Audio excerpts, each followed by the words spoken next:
اعوذ باللہ من الشیطان الرجیم بسم اللہ الرحمن الرحیم الحمد للہ رب العالمین والصلاة والسلام علی اشرف الانبیاء والمرسلین وآلہ الطیبین الطاہرین المعصومین المظلومین ولعنۃ اللہ علی اعدائہم اجمعین اما بعد فقد قال اللہ تعالی وتبارک فی القرآن الکریم بسم اللہ الرحمن الرحیم فیہ رجال یحبون ان یتطہروا واللہ یحب المطہرین۔ قرآن مجید کی ایک اور آیت ہے کہ جس کو تلاوت کرنے کا شرف حاصل کیا۔ یہ آیت مسجد کے سلسلے میں ہے کہ جو مدینے میں بنائی گئی تھی مسجد النبوی، اس کے مقابلے میں ایک مسجد اور بنائی گئی کہ جس کو مسجد ضرار کہا جاتا ہے تاریخ میں، لیکن اس مسجد کے بنانے والوں کا دل پاک نہیں تھا، بلکہ وہ اس مسجد کو بنا کر اللہ کے مقابلے میں ایک دین اور قائم کرنا چاہتے تھے۔ تو اللہ نے یہ حکم دیا کہ اس مسجد کو توڑ دیا جائے، وہ مسجد نہ رہے، جس کو مسجد ضرار کہا جاتا ہے، اور اپنے رسول کو بھی یہ حکم دیا کہ اس مسجد میں آپ نماز نہ پڑھیے، چونکہ اس کا ٹارگیٹ اللہ کی عبادت نہیں بلکہ اللہ کے مقابلے میں کھڑا ہونا ہے۔ اس مسجد کے مقابلے میں ایک مسجد کہ جو اللہ کے حکم سے بنی تھی اور رسول نے اپنے صحابیوں کے ساتھ بنایا، اس میں اللہ نے نماز قائم کرنے کا رسول کو حکم دیا، اور پھر ارشاد فرمایا فیہ رجال،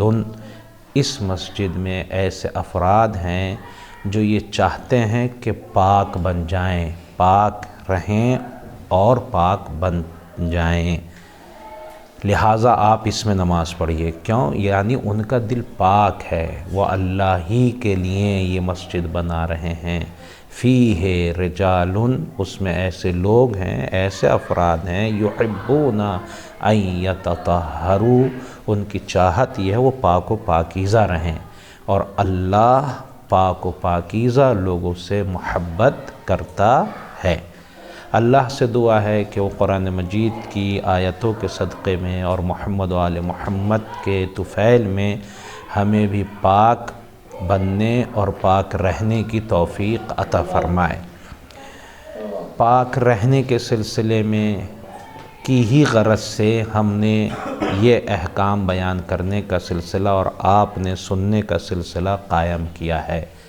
اس کا مطلب یہ ہے کہ ہم سب، آپ سب مل کر پاک بننا چاہتے ہیں،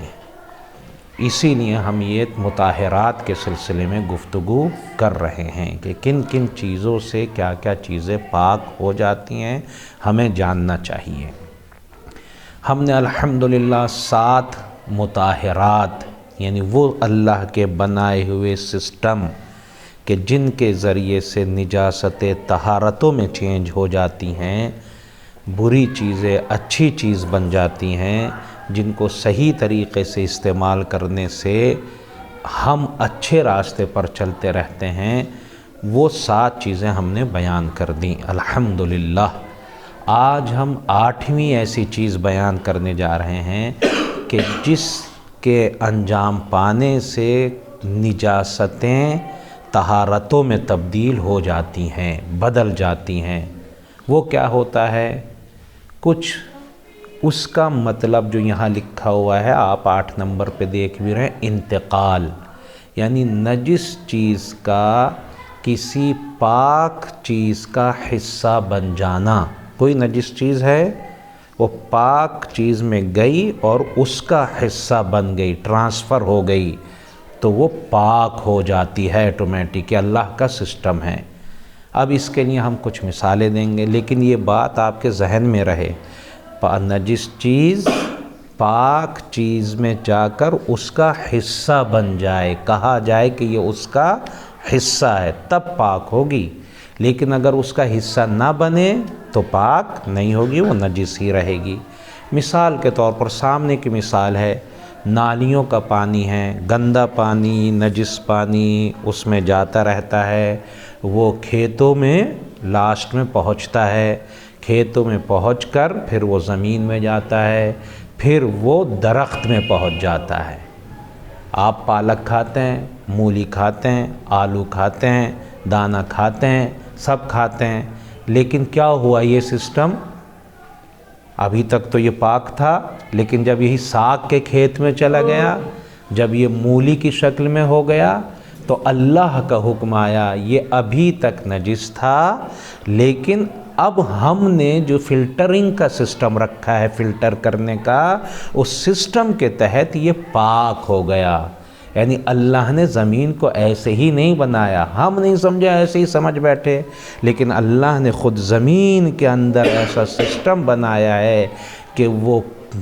غلط چیزوں کو، نجس چیزوں کو پاک کر کے ہمیں دیتی رہتی ہے۔ یہ اللہ کے فلٹرنگ کا سسٹم ہے، فلٹر بنانے کا سسٹم ہے۔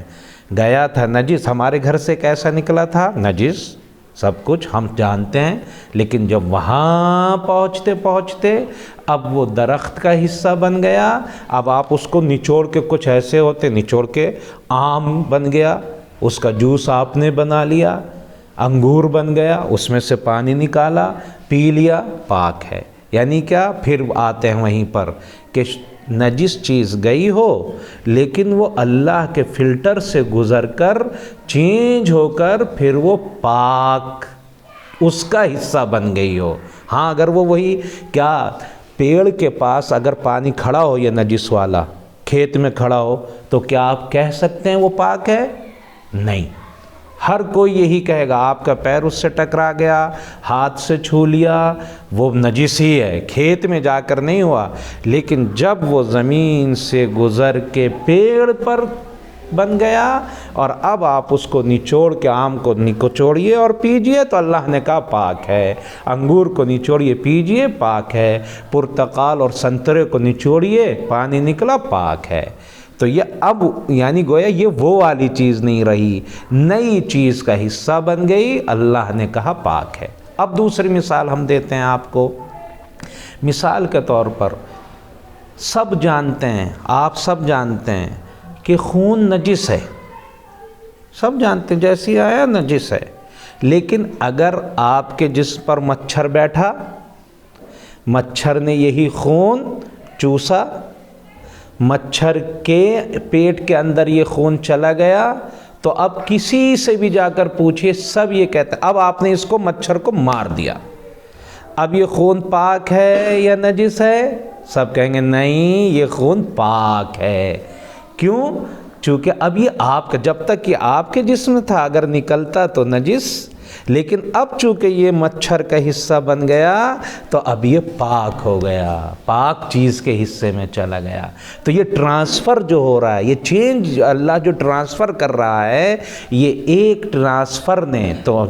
اس کو پاک میں چینج کر دیا۔ لیکن پھر یاد رہے کہ یہ حصہ جو نجس چیز کا، یہ چاہے وہ خون ہو، چاہے وہ پانی ہو یا ادرس تھنگس ہوں، وہ پھر اس چیز کا حصہ بن گئی ہوں تب پاک ہوں گی۔ لیکن اگر حصہ نہ بنی ہو، مثال کے طور پر انجیکشن سے آپ نے خون نکال لیا، نکلا تو ابھی بھی، لیکن انجیکشن میں ایسی صلاحیت نہیں ہے کہ آپ یہ کہیں یہ انجیکشن کا حصہ ہے۔ مچھر میں کہہ سکتے ہیں، لیکن انجیکشن کا چونکہ اس میں نہ جان ہوتی ہے نہ کچھ بھی نہیں ہوتی ہے،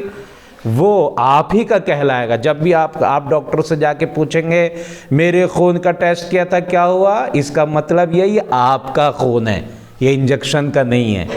لیکن اگر مچھر نے آپ نے پیٹ بھر کے پی لیا خوب خون اور مچھر کو پکڑ کے لے کے چلے جائیے، کہو میرا وہ کر لیجئے، ڈاکٹر کہیں گے کیا آپ کا دماغ پاگل ہو گیا کیا؟ یہ مچھر کا خون ہے، یہ آپ کا خون نہیں ہے۔ ہاں، خوب اب مسئلہ آتا ہے ایک چیز اور ہے جو ہمارے جسم کے خون کو چوستی ہے، اس کا نام ہے جونک۔ کبھی کبھی جب ہم بھینسوں گاؤں وغیرہ کو لے جاتے ہیں تالاب میں تو ان پر چپک جاتی ہے، وہ جونک کہلاتی ہے وہ، اور وہ چپک کے گائے کا خون یا بھینس کا خون یا جانوروں کا خون پیتی ہے۔ ایک جانور ہوتا ہے، چپکتی ہے وہ، پیتے پیتے پیتے پیتے پیتے پیتے یہاں تک کہ اتنی پیتی ہے وہ خود پھٹ جاتی ہے، اس کو کہتے ہیں جونک۔ وہ کبھی کبھی علاج کے لیے استعمال ہوتی ہے، کبھی کبھی حکیم لوگ استعمال کرتے ہیں، علاج کے لیے استعمال ہوتی ہے، انسان کے بھی لگاتے ہیں اس کا گندا خون نکالنے کے لیے، کبھی پیٹھ پر لگاتے ہیں، کبھی ہاتھ پر، کبھی یہاں کان پر، کبھی حتیٰ لگاتے ہیں تاکہ گندا خون اس سے وہ چوس لے آپ کو جیسے انجیکشن سے بہت سے خون نکالا کرتے ہیں، لیکن حکیم لوگ پہلے اس جوک سے، اور ابھی بھی کچھ جگہوں پر یوز کرتے ہیں اس کو، تو نکال لیتے ہیں۔ اب سوال یہ ہے، یہ جو خون جونک نے پیا، جو بھینس کے لگتی تھی، بھینس کے لگی، آپ نے اٹھا کے اس سے چھٹایا بھینس سے اور پھینک دیا تاکہ آپ کی بھینس کا زیادہ خون نہ پیے، یا آپ کے حکیم نے لگائی، آپ کا خون اس نے پیا اور حکیم نے اٹھایا اسے اور پھر اس سے خون نکلا، تو اب یہ خون نجس ہے یا پاک ہے؟ ہاں، یہاں فقہا کہتے ہیں، علماء کہتے ہیں کہ چونکہ جونک میں یہ صلاحیت نہیں ہوتی کہ وہ اس کا خون کہا جائے، وہ بس اس کو اللہ نے یہی صلاحیت دی ہے کہ وہ پیتے پیتے یہاں تک کہ خود مر جاتی ہے، وہ یہی اس میں چینجنگ کی سسٹم نہیں ہے، تو وہ خون نجس ہی ہے، وہ خون پاک، اس میں اپنا خون بنانے کی صلاحیت نہیں ہے۔ تو چونکہ ہم نے کیا کہا تھا، ایسا سسٹم ہو کہ جس سے یہ نہ کہا جائے کہ یہ اس کا پہلے والے چیز کا خون ہے، جونک میں یہ سسٹم نہیں پایا جاتا، لہٰذا اس میں آنے والا خون پاک نہیں بلکہ نجس ہی ہوگا۔ اب ایک مسئلہ اور ہو جاتا ہے، بعض لوگوں کو شک ہوتا ہے مچھر ہم نے مار دیا، پتہ نہیں میرا خون ہے یا مچھر کا خون ہے، شک ہے، ٹھیک ہے، شک ہو جاتا ہے یہ مچھر کا تھا یا میرا تھا، اگر یقین ہے آپ کو تو وہ پاک ہو۔ بعض لوگ شک، فالتو کا شک میں پڑتے ہیں، دیکھیں اپنے آپ کو شک میں نہیں ڈالیں، اب مچھر کی سوئی اتنی کم نہیں ہوتی کہ مچھر کے وہ الگ سے آپ کے ہاتھ پر آئے، وہ ڈائریکٹ اپنے اندر فوراً لے لیتا، چھوڑتا ہی نہیں کچھ بھی، پتہ ہی نہیں اڑ گیا۔ سوج تو سکتا ہے، یہ جو ڈینگو وینگو مچھر چلتے ہیں یہ تھوڑے سے گڑبڑ کر دیتے ہیں، آدمی کو بچنا تو چاہیے۔ یہاں پر میں یہ بھی بات کہوں گا کہ جتنی صفائی رکھیں گے اتنا ہی یہ چیزیں ہم سے دور رہیں گی، بہتر یہ ہے دور رہیں ہم سے یہ، ٹھیک ہے، تو اتنی صفائی رکھنے کی کوشش کریں تاکہ مچھر وغیرہ ہمارے قریب نہ آئیں۔ اور تو اگر ہمیں شک ہو رہا ہے، شک نہ کریں اس میں، چونکہ عام طور سے مچھر کا خون وہ بیچ میں چھوڑتا ہی نہیں، ڈائریکٹ اپنے اندر فوراً لے لیتا ہے۔ لیکن اگر پھر بھی آپ کو شک ہے کہ تھوڑا کیا ہوا کیسے ہوا، تو آپ بہتر یہ جا کے دھو دیں تاکہ آپ شک میں نہ پڑے رہیں۔ آیت اللہ سیستانی کہتے ہیں پرہیز کر لیں تو اچھا ہے، اگر آپ کو شک ہو گیا کہ میرا ہو گیا یا مچھر کا ہو گیا تو بہتر یہ، تاکہ شک بہت بری بلا ہے۔ حتیٰ امام جعفر صادق علیہ السلام نے فرمایا کہ جو آدمی شک کی وجہ سے اللہ کی عبادت کرے تو اللہ کو بھی حتیٰ وہ عبادت پسند نہیں ہے، یوں شک کر اللہ اللہ اللہ کر رہے ہیں تو یہ شک نہ کرو، جلدی سے کرو، وہ اللہ کو پسند نہیں ہے، جلدی کر کے صفا کر لو اپنے آپ کو۔ بہرحال انتقال کے سلسلے میں ہم نے گفتگو کی اور گفتگو کامل ہو گئی، لیکن میں آیت اللہ سیستانی کی توضیح المسائل سے بھی ایک دو مسئلے پڑھ دیتا ہوں تاکہ ہم توضیح المسائل سے بھی تھوڑا سا آشنا ہو جائیں۔ دو مسئلے انہوں نے اپنی توضیح المسائل میں لکھے ہیں، میں وہ پڑھ دیتا ہوں۔ وہ فرماتے ہیں اگر انسان کا خون یا اچھلنے والا خون رکھنے والے حیوان کا خون، جیسے بکری، جیسے بھینس، یہ سب کوئی ایسا حیوان جس میں عرفاً خون نہیں ہوتا اس طرح چوس لے کہ وہ خون اس حیوان کے بدن کا جز ہو جائے، جیسے ایسے چوسے کہ اس کا جز ہو جائے۔ مثلا مچھر انسان یا حیوان کے بدن سے اس طرح خون چوسے تو وہ خون پاک ہو جاتا ہے جیسے اس کے جسم میں پہنچا، اور اسی عمل کو انتقال کہتے ہیں۔ لیکن علاج کی غرض سے انسان کا جو خون جونک چوستی ہے، جب علاج کے لیے جونک کو لگاتے ہیں، چونکہ یہ علم نہیں ہوتا کہ یہ اس کے بدن کا حصہ ہو گیا یا نہیں، لہٰذا نجس ہے، جیسے کہ ہم نے ابھی بیان کیا۔ دوسرا مسئلہ نمبر 204، اگر کوئی شخص اپنے بدن پر بیٹھے ہوئے مچھر کو مار دے اور وہ خون جو مچھر نے چوسا ہو اس کے بدن سے نکلے تو ظاہر یہ ہے کہ وہ خون پاک ہے، کیونکہ وہ خون اس قابل تھا کہ مچھر کی غذا بن جائے۔ اگرچہ مچھر کے خون چوسنے اور مارے جانے کے درمیان وقفہ بہت کم ہو، پھر بھی وہ اس کا حصہ